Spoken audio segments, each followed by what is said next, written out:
This is We Need to Talk, where I give you the tools and skills you need to love better so you, my friend, can live better. I'm Darcy Sterling. Today, you're going to get a raw version of me. You're going to get the version of me that my clients get. We're 21 episodes into this podcast. I'm feeling a little bit more confident, and I'm going to let you see a little bit more of who I am. I wanted to dedicate an episode specifically to the most common ways that people who are unhappy approach their lives. And my hope is that you'll hear this and be able to bypass some of those mistakes. In particular, I want to show you how unhappiness in any area of your life, the quality of your relationships, your ability to reach your goals, even the amount of money you have, how dissatisfaction in any of these areas always results from two things: the way you're thinking and the way you're acting. And what that means, as a heads up, is that if you want to change an area of your life that you're unhappy with, you are going to have to be prepared to change the way you think about things and the way you act. You're going to have to essentially employ a new way of thinking and acting. And the reason that I know that is because the way you've been thinking and acting so far has brought you to this point. And we know that repeatedly doing the same thing over and over again is not going to be effective. And some people would say it is the definition of insanity. And I am making the presumption that you, my friend, are not insane. So now that we've cleared that up, I want to say that I am clear that you are not intentionally creating a life that sucks. Nobody would do that. What is happening is that you are unconsciously creating a life that sucks because your unconscious, just like mine, just like everybody's, it is a magnet. So let me back up and explain a little bit about the unconscious.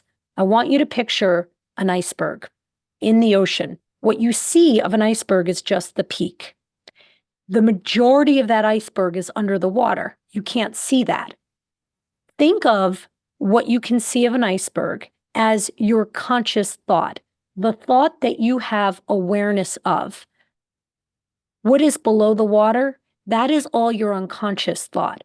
And that makes up the vast majority of the reasons why we do things.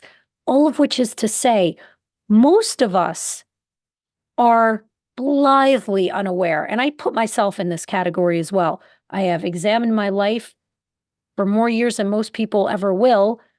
And I teach people how to examine their lives all day, every day, because I'm a therapist. The vast majority of everybody is blithely unaware of our motivations, of why we do the things we do. Our motivations are, for most of us, even those of us who are painfully examined and have done the work, it's unconscious. And what that means is that we don't exactly know why we do the things we do. It happens unconsciously. It happens outside of our awareness. And so, as a result of that, the vast majority of us are rinsing and repeating a cycle of what we're attracted to and the things that we attract to us. And we attract and are attracted to the same things over and over and over again. And that is because most of the things that are motivating us are not in our awareness. They're happening unconsciously. And so that's an important thing for you to understand. Right out of the gate, I am crystal clear that you're not a shitty person who is intentionally creating a life that sucks. The reason your life sucks is because a lot of what is happening in your life is happening outside of your awareness. It is happening beneath the sea, using the iceberg metaphor. So let's get into it and start by breaking down. Let's just say, we'll start with you're unhappy, okay? It literally doesn't matter what you're unhappy about. Unhappiness is an emotion. So we're going to begin with how emotions get created.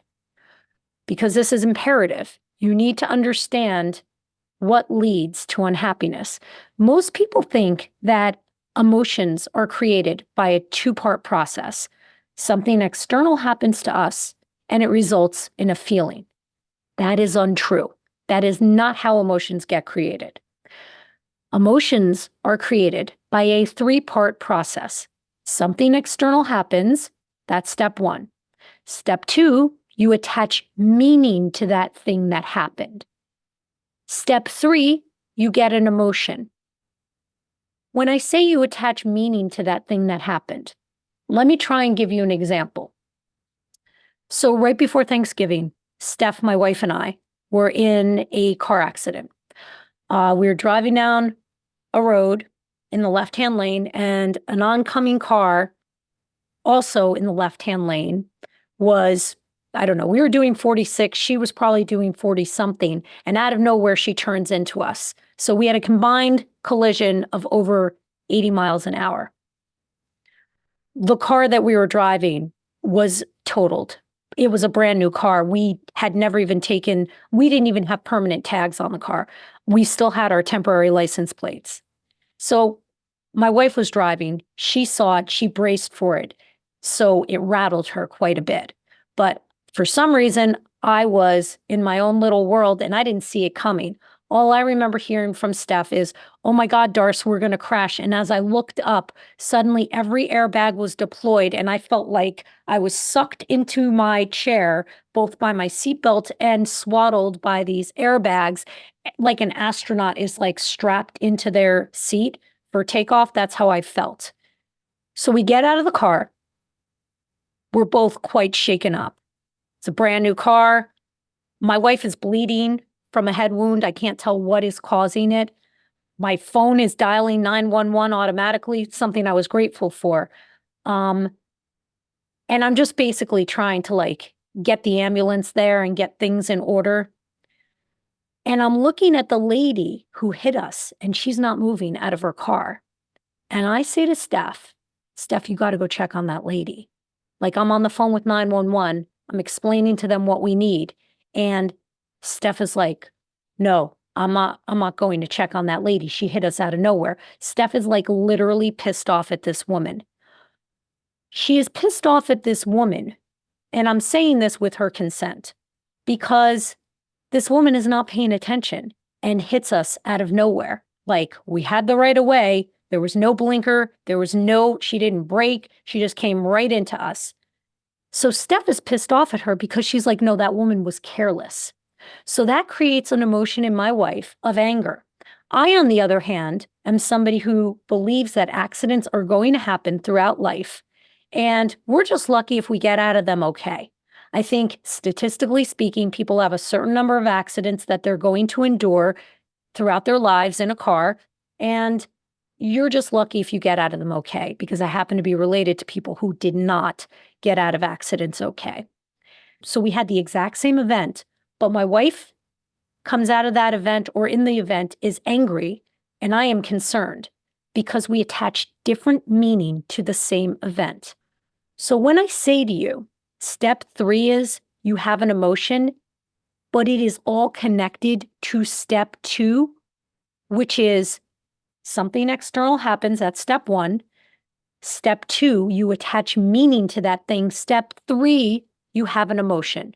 That is how you have a feeling. That is how feelings are created.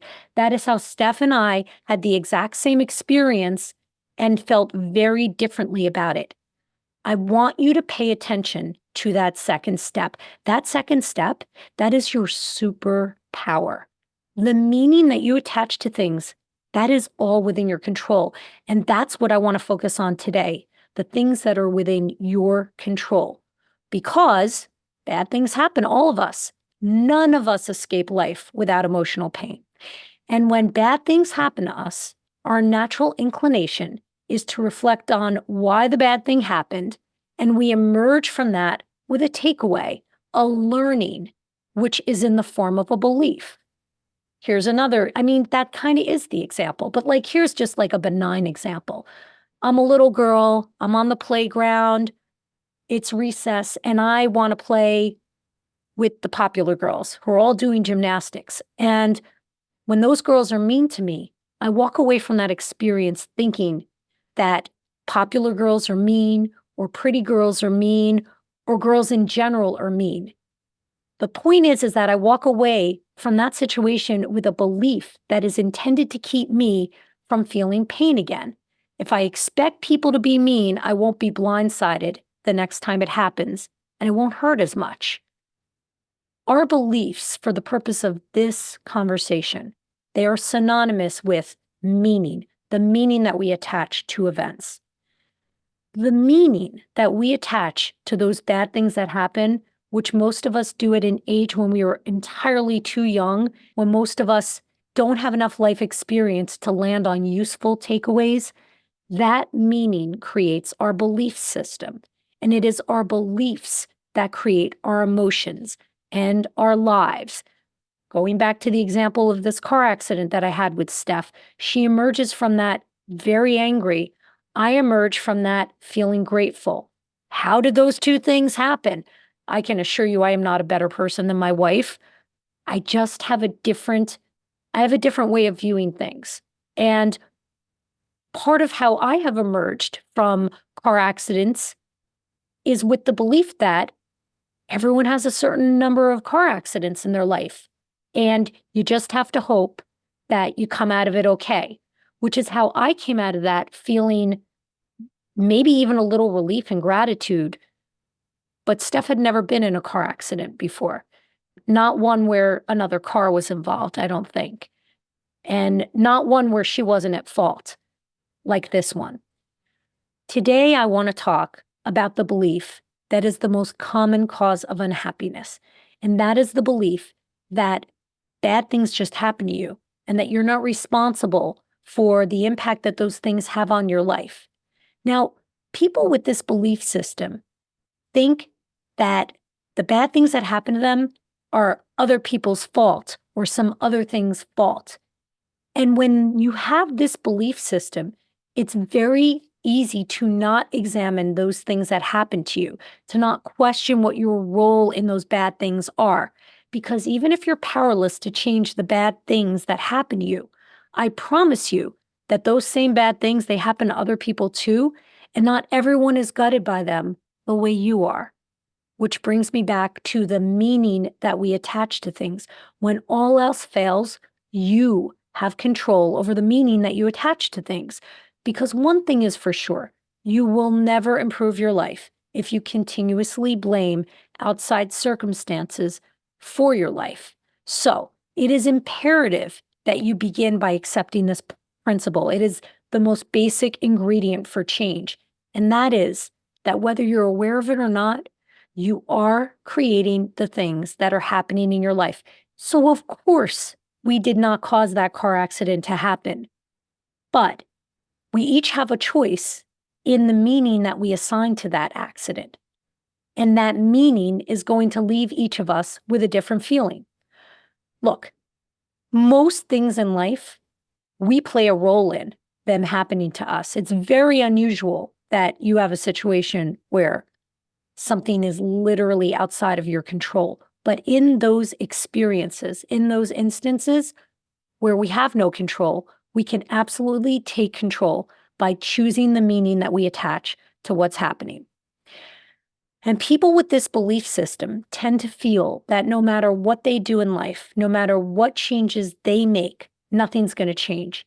And that mindset, it literally ensures that that's going to be true, because why on earth would you explore new ways of thinking or behaving if you're under the impression that nothing you're going to do is going to give you the desired outcome? So people give up. So if this is your belief system, what do? Well, broadly speaking, because I will give you a link to a free tool that will walk you through this later on, you need to experiment with a new belief system. Something like, although I don't know how I am creating the life I am creating, I am absolutely helping to create the life that I am living. And what happens when you adopt this kind of belief and you become genuinely curious about what it is you're doing to create the pattern that you want to break, you will begin to see ways you can change it. Because most of us create our belief system when we are so young, before we have enough life experience to understand nuance. And what I mean by nuance is that two seemingly incompatible things can actually co-occur. Like my example of when I was a kid on the playground, those girls were objectively assholes to me, but that didn't make them assholes. And it didn't mean that all girls are assholes. A couple of those kids came from miserable homes, which isn't an excuse, but it is context. And without a brain that is old enough to understand context, we walk away from painful experiences with beliefs that over time sabotage us from creating the life we want. The beliefs that we create for ourselves as children, which is where most of us come up with our belief systems and our philosophy on how the world works and how people work, they serve us in childhood. They help us to grow up. They keep us safe. They help us survive situations where we don't have a lot of agency and control. But what happens is, as we grow up, we fail to re-examine those beliefs. And holding on to the same beliefs without re-examining them means that we're walking around with very young views of the world and of each other. And while those belief systems served us in childhood, as we grow and move through the world, many of us realize that they are the very thing that are sabotaging us from creating the life that we want. Because again, most of us create our beliefs at a point in our lives when we're too young, when most of us don't have enough life experience to really create a belief system. And then most of us never reconsider those beliefs ever again. Instead, what we do is we just repeat the same beliefs to ourselves or to other people over and over and over again throughout our lives. People suck. People who are successful are lucky, and I am not lucky. People aren't trustworthy. People always leave. So maybe I'm going to be careful with how strongly I attach to people to protect myself from feeling abandoned. Now, here's the thing about humans. We would rather be right than be happy. And I want you to just sit with that for a second. Humans would rather be right than be happy. What that means is that whatever beliefs you have about yourself, about the world, or about how people operate, those are the beliefs that your brain is going to hunt for evidence of. Why? Because humans would rather be right than feel happy. We don't want to be wrong. Being wrong can make us feel very unstable. It can make us feel uncertain. It can provoke anxiety or depression. And mostly, it can mess with our confidence in how we move throughout the world and see the world and make sense of our environments and the information that's coming at us.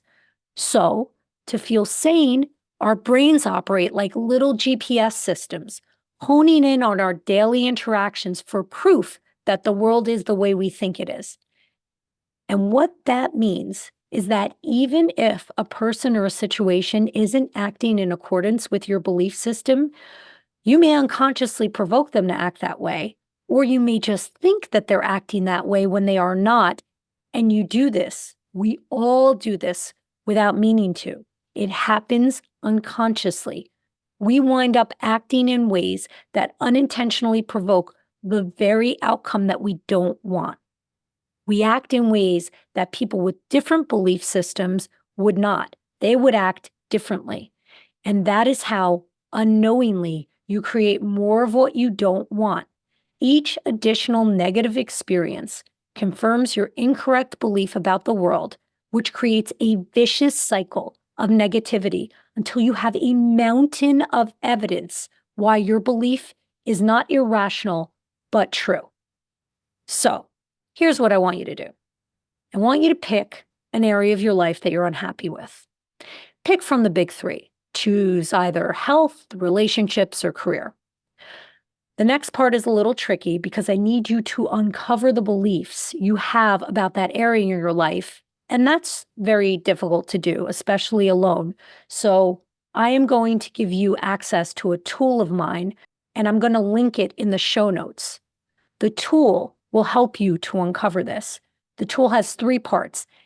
The first part is a list of current beliefs. Those are the beliefs that you currently have that you may not even be aware of. And there's a second list of mindful beliefs. which is a list of beliefs that are more likely to serve you than the ones that you currently have. And then finally, there is a belief evaluation chart. So when you're done listening to this, not now, but at the end, when you're done with this episode, you're going to click on the link in the show notes for my free tool, and you're going to read through all the beliefs that you identify with in the area of your life that you want to improve. You're going to write down all your current beliefs in the chart under current beliefs. Then in the next column, there's only 3. Don't sweat this. You're going to list out reasons why your current beliefs result in your unhappiness. And finally, you're going to pick a new belief from the list of mindful beliefs. That's the last column. The last column, that is going to be your new GPS system. Those are your new beliefs to replace the ones that you currently have, the ones that suck. Remember, I said it at the top, if you want a different outcome in your life, you are gonna have to adopt a new way of thinking and acting. We have already gone through this, and the reason you're here with me right now is that you agreed that your current way of thinking and acting has brought you to this point. I am offering you a new path to the next chapter in your life. This is how you're going to uncover your current belief system and replace it with a new belief system, one that serves you. Now, my chart is intended to help you see how every negative outcome that you experience directly correlates to a belief that you currently have about the world. And it's intended to allow you to very quickly connect the dots between the thoughts, these beliefs, and your unhappiness, your emotion. And I want to say that you need to do this for a minimum of 30 days. Like for the next 30 days, I want you to really try adopting the new belief system that you're going to be able to uncover using this tool. And honestly, if you want to be a rock star, I would like you to do it for 90 days. Because here's the important thing, okay? If this works, do not stop. Keep using it. Pain is a great motivator in life, and what this tool is going to do is it's going to diminish the pain that you feel. And then what happens? Most people start to come out of pain, and then they want to stop doing the fucking thing that got them out of pain in the first place. Kind of like killing it at the gym, getting your body in great shape, and then when you achieve it, you're like, I'm out. I mean, that is what most people do, but you're not most people. You're special. You're here with me. You're curious. You're thirsty for this information. So that is why I don't want you to be like most people. Most people yo-yo. Don't be a yo-yo. I don't want you to do that. If something works, do not stop doing it. Keep at it. Don't wait to be on fire to make changes in your life. There's 2 primary motivations in life: seeking pleasure and avoiding pain. Avoiding pain is a better motivator for most people, but you can train yourself into becoming motivated by seeking pleasure. So let the momentum of success motivate you to continue. So there you have it. If you want change, you, my friend, have got to change. And I know you're here for a reason. So I want you to grab your ovaries, because change is not easy. And I want you to be part of your own solution. I want you to be your own hero. Not because you want to, nobody wants to, but because you can, and because it's going to make you a better person. Now go download that tool in the show notes, and I want you to let me know, what'd you think of this episode? Was it too rough? Do you prefer your Dr. Darcy with a little bit more cream? I want to know. Email me at darcy@askdrdarcy.com. Also, if you want more cream in your Dr. Darcy, no worries, because guess who's coming back? Ashton. She started a new job and just needed a minute to get grounded in it, but she is coming back. So you'll have lots of fresh insights very soon. I am proud of you for listening to this, and I want you to take control of your life by taking control of your feelings, which starts by examining your beliefs and choosing ones that serve you better. We Need to Talk with Dr. Darcy Sterling is a Sterling Standard production. This episode was produced by me, Darcy Sterling, so make sure you let me know what you thought of it, because maybe I need to bring the production people back in for some help. I mean, that's totally possible. I am a shrink, not a producer. Editing and sound engineering by Bart, Migal. Our theme music is by Trending Music. Special thanks to Amanda Cristiani, Preston Smith, and Stephanie Sterling. If you know someone who would benefit from hearing about this topic, please share this episode with them. We will be back on Tuesday with another episode packed with relationship, dating, and mental health hacks that you've come to expect.